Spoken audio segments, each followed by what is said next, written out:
Olá, sejam todos bem-vindos ao nosso vídeo, que faz parte do EPA, Educação Patrimonial e Artística. O EPA é uma iniciativa que busca valorizar e preservar nossa história, nossa cultura e nosso patrimônio, e também promove a questão da identidade, ou seja, a reflexão do desenvolvimento do que faz parte da nossa comunidade. Por isso, hoje vamos fazer uma entrevista mais que especial com Nereide, uma das mulheres pioneiras na construção da estação cooperativista aqui no nosso município. A proposta é entender como o cooperativismo se conectou com a nossa cultura, transformou vidas e fortaleceu o patrimônio material da nossa comunidade. Nereide, para começarmos, conta pra gente como que surgiu a ideia de iniciar uma ação cooperativista aqui no nosso município. No início, nós temos, quando eu não sou filha de Pintadas, quando eu cheguei em Pintadas já tinha uma grande organização social em Pintadas que estava na luta pela terra, e aí, então quando conquistou a luta da terra do Lameiro, eles lutaram 10 anos sozinhos, em 2 anos que as comunidades, o sindicato e a igreja lutaram juntas, conquistaram a terra para o pessoal do Lameiro. Aí quando então o técnico veio e disse, então há uma área de reforma agrária, então nós precisamos fazer uma assessoria técnica especial para essa área. E aí o pessoal disse, não, se o Lameiro vai agora ter assistência técnica, tem toda uma assessoria especial, nós também vamos precisar. Nós vamos também querer essa assessoria, porque nós lutamos pela terra.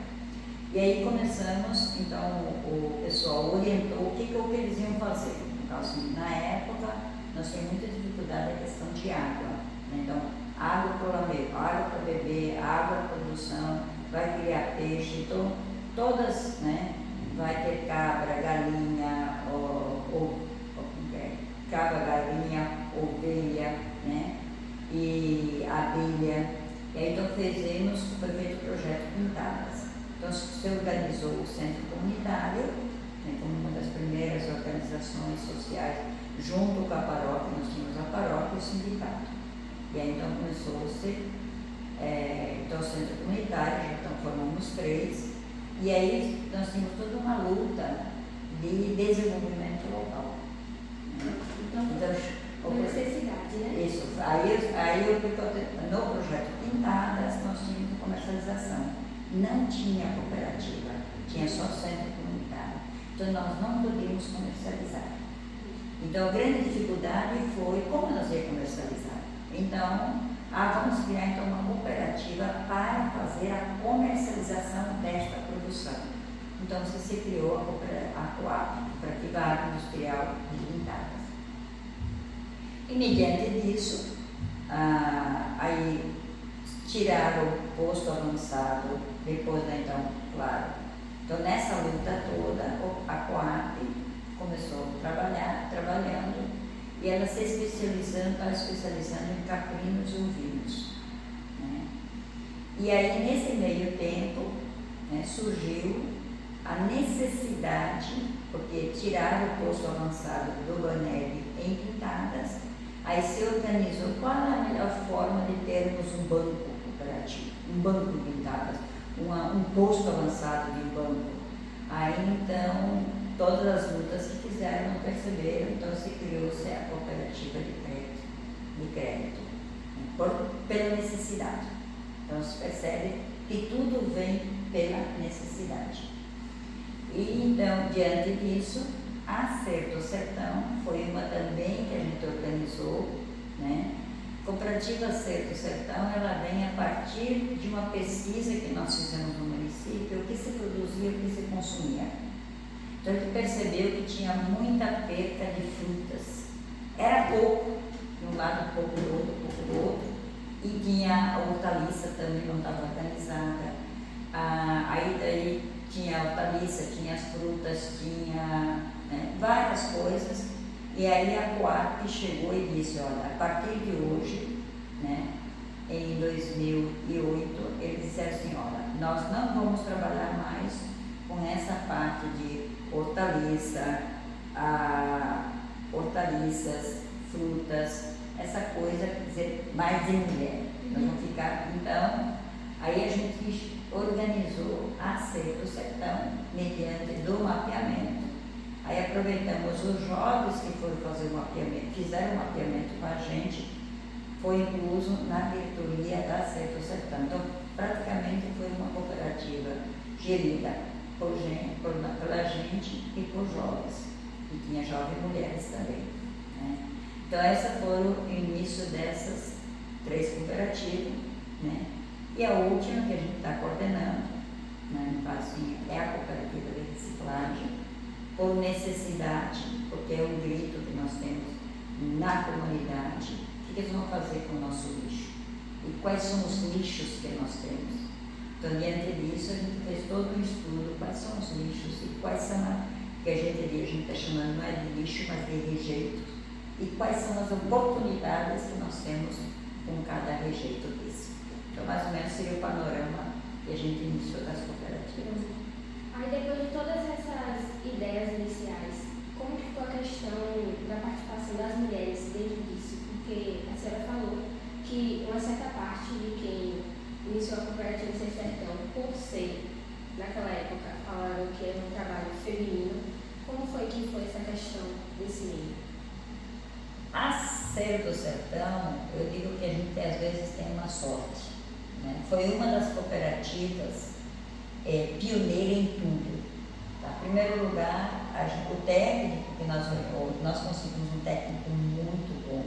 Então a gente diz o seguinte, quando o técnico ele é bom, ele orientou, ele conseguiu registrar a cooperativa, tá? Construiu, registrou ela em 45 dias, foi tempo recorde, tudo. Entregou ela redondinha, rodando e com dinheiro em caixa. Né? Por quê?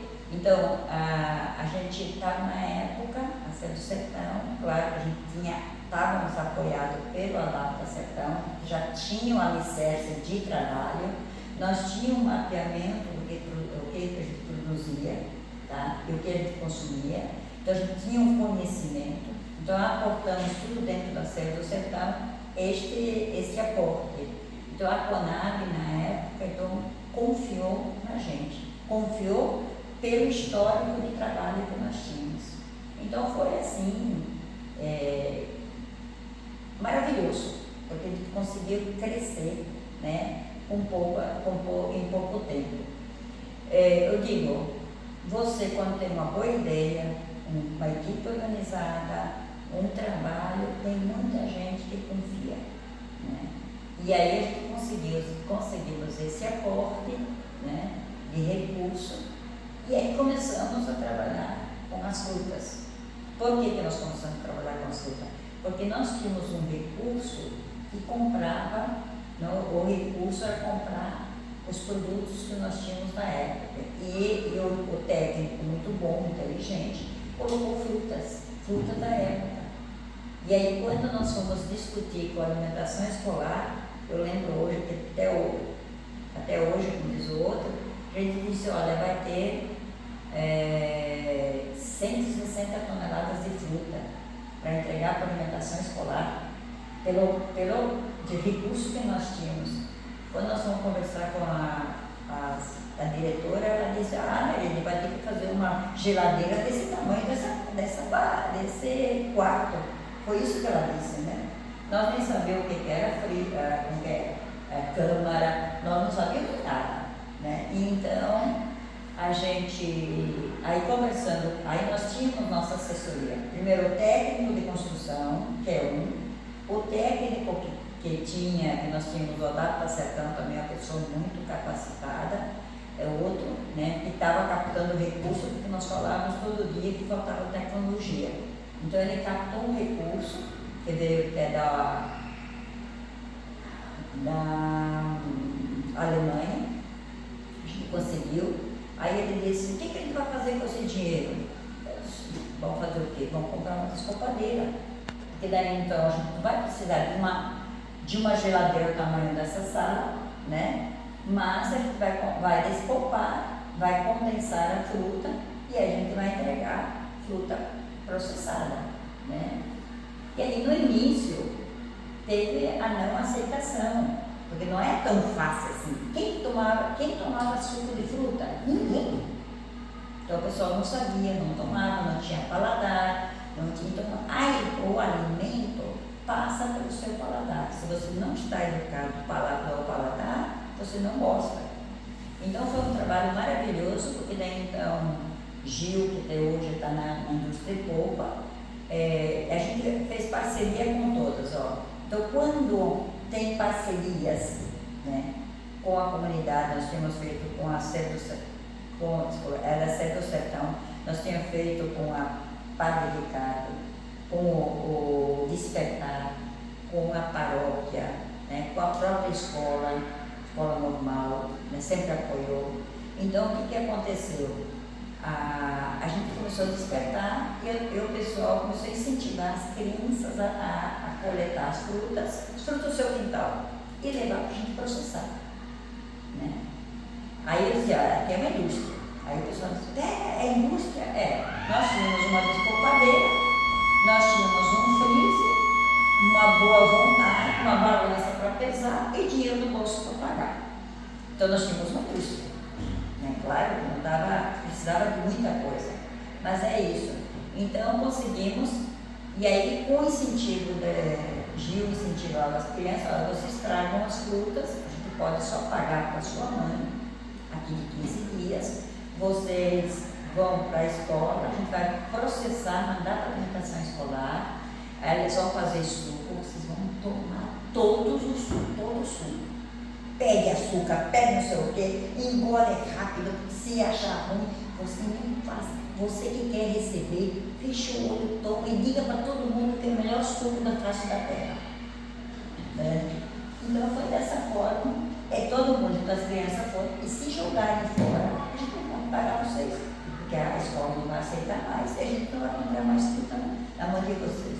Então foi o marketing, o melhor marketing que a gente conseguiu fazer com isso. E realmente deu muito certo, porque nós conquistamos duas grandes, vamos dizer, o consumidor, que eram as crianças, porque eles também queriam receber, e conquistamos as processadoras de alimento escolar, né? Que levantava às 3 horas da manhã para cortar a fruta para processar, para depois para estar suco pronto às 10 horas, e o trabalho todinho. Imagina, agora recebe a polpa pronta, só passa na faca, joga lá dentro, 5 minutos está com o suco todo pronto. Né? Então é uma forma também de marketing, de envolvimento com toda a comunidade. Agora, eu queria saber, quando a senhora chegou aqui, já estava acontecendo uma movimentação, certo? Certo. E aí, em que momento que a senhora percebeu que entrar ali naquele meio para ajudar seria um jeito melhor para mudar a comunidade? Na verdade, a gente não mudou, tá? A gente somou, né? Porque a gente, na época, voltando um pouquinho mais atrás, então eu fazia parte eu agrupei ao jovem JPL, que até hoje tem a marca do JPL, né? E aí, então, como eu fazia parte da igreja, como agente pastoral, então o pessoal confiava muito mais na gente. Então, por exemplo, assim, quando nós fomos para Salvador até hoje, para a gente solicitar do Estado, reivindicar alguma coisa para aquele grupo de jovens. Nós queríamos alguma coisa, nós queríamos terra. Né? Imagine, 32 jovens, pegamos 18 jovens numa Kombi e fomos para Salvador. E o cara sentou assim, olhou para a gente, todinho, aqueles jovens, todo jovem novo, né?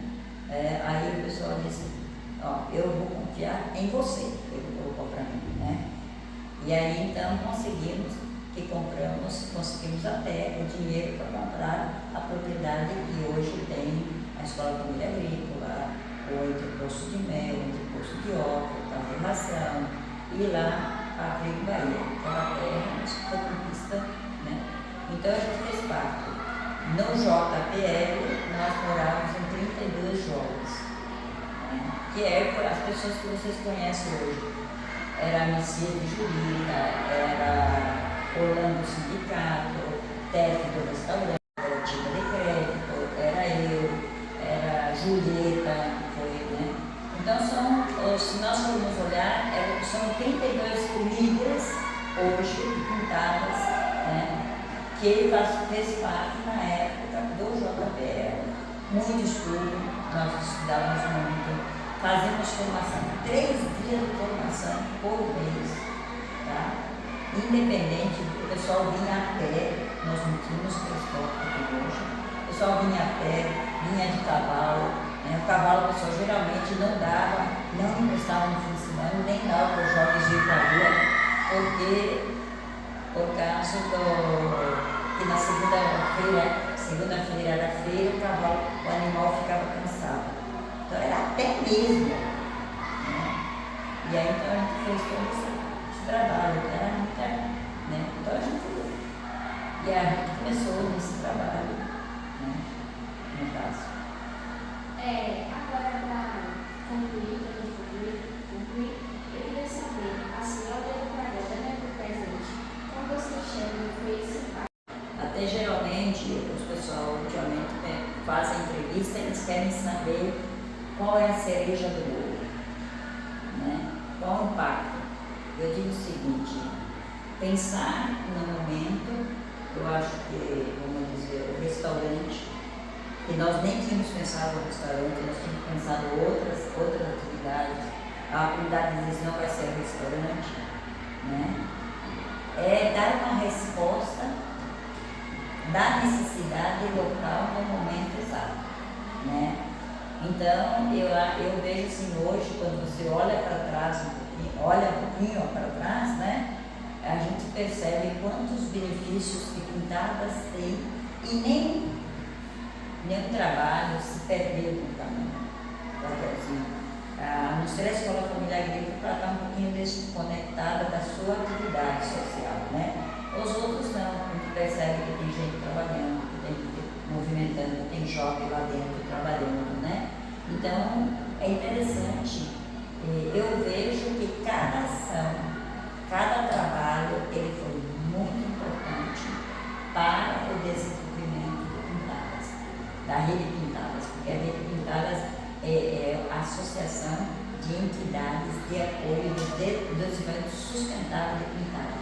Então, essas ações todinhas, ela vem a trazer justamente, né, essa inovação.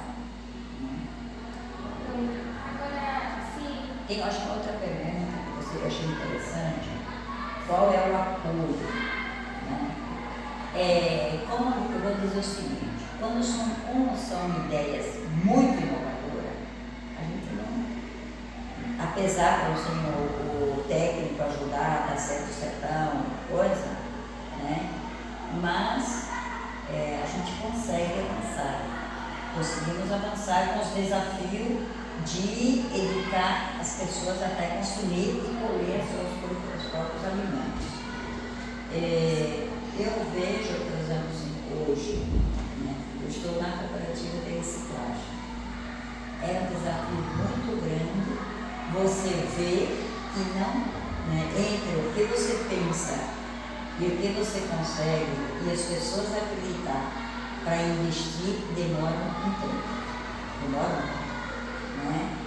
E aí então depois, quando a própria Ser do Sertão não foi fácil assim, no começo a gente falava que tinha uma indústria, né? Mas demoramos 9 anos para legalizar a indústria, então não é de um dia para o outro, né? A gente dizia, essa é uma indústria, mas 9 anos para ela se tornar uma indústria, então não foi pouco tempo, né?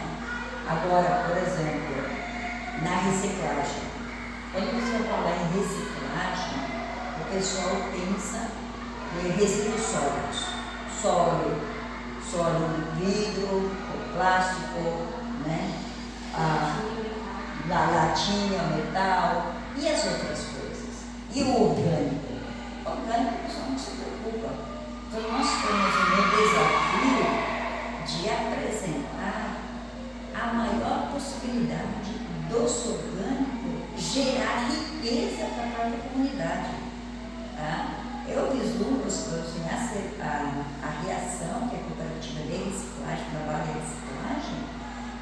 de 10 anos, vou dar 10 anos, ou 12, ou 20 anos, ela vai ser um potencial de até a gente produzir o nosso próprio diesel, produzir o nosso próprio etanol, né? Produzir o que nós temos só com os rejeitos repintados. Né? Então você vê que, claro, enquanto o pessoal aqui no começo chama todo mundo, chama a gente de doido, né? De doido, porque é trabalho de doido mesmo, né? Sem dinheiro, sem condições, né? Sem estrutura nenhuma. Então a gente coloca tudo que tem. É um tiro no escuro. Não, eu acho que não é tiro no escuro. Eu digo o seguinte, é abraçar, vestir uma camisa que ela não é rasgada, mas ela é muito apertada. Né? É muito apertada. Então tem poucas pessoas que tem, eu digo, a equipe que vai estar trabalhando hoje na reciclagem, com principalmente os resíduos orgânicos, eu digo que é uma equipe que está apostando em tudo. Porque leva seus equipamentos, leva a sua moto, leva a sua infraestrutura e coloca o que sabe, né? Então, o que sabe. E também, com a vantagem que nós temos a Inox, a nossa empresa, uma empresa, que ela realmente, a gente chega e pede, ó, faça isso, não sei como faz. E também a gente não sabe como faz, tá? Mas a gente quer isso. Então, lá, conserta, faz, erra, vai, estrutura e faz. Né? Então isso é muito bom, entendeu? Mas eu digo para vocês que eu acredito que em pouco tempo a gente vai ter muitos resultados. Mas é assim, é de doidice, de loucura, de não ter dinheiro, de não ter dinheiro mesmo, de andar a pé, sobe, né? A estrutura, eu ensinou a passada, quebra a máquina, queima motor, quebra o reboque, quebra a moto. Então parece que a semana que quebra tudo, né? Adoece a pessoa, então né? Eu acredito muito, né? Nessas apostas que a gente faz.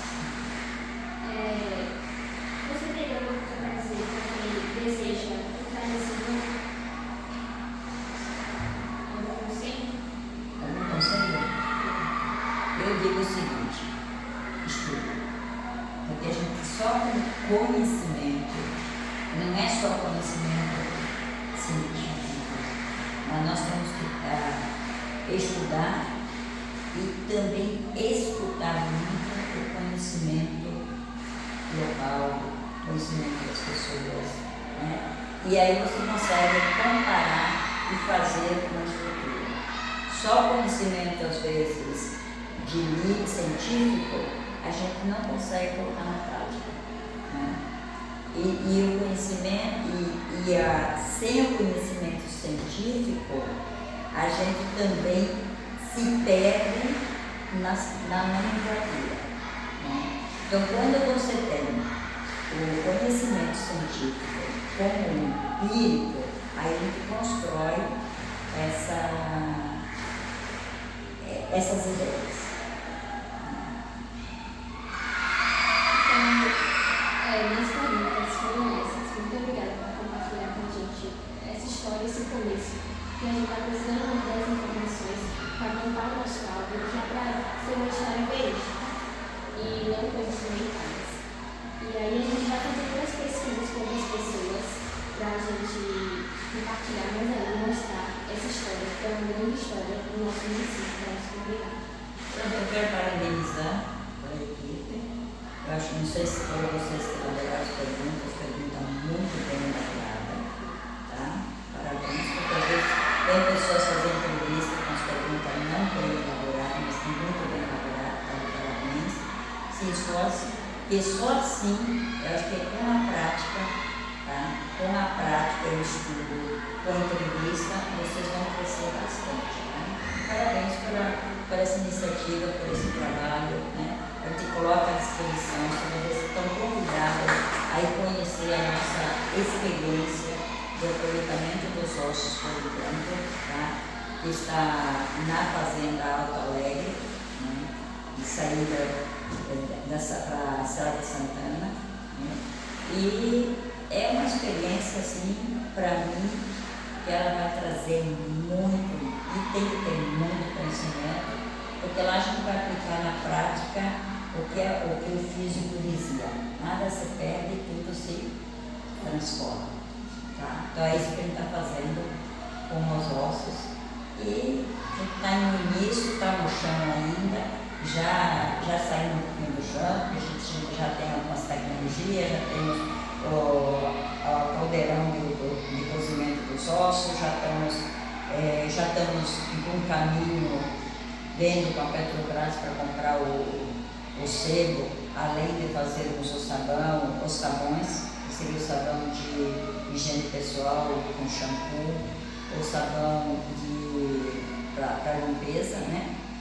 E a farinha de ovo, os ossos, a gente está fazendo, calcificando, que a gente diz calcificar, que é queimar. A gente com os próprios ossos, a gente cozinha os outros ossos. Então é uma coisa, uma rodagem que só muito conhecimento mesmo para a gente poder construir isso, né?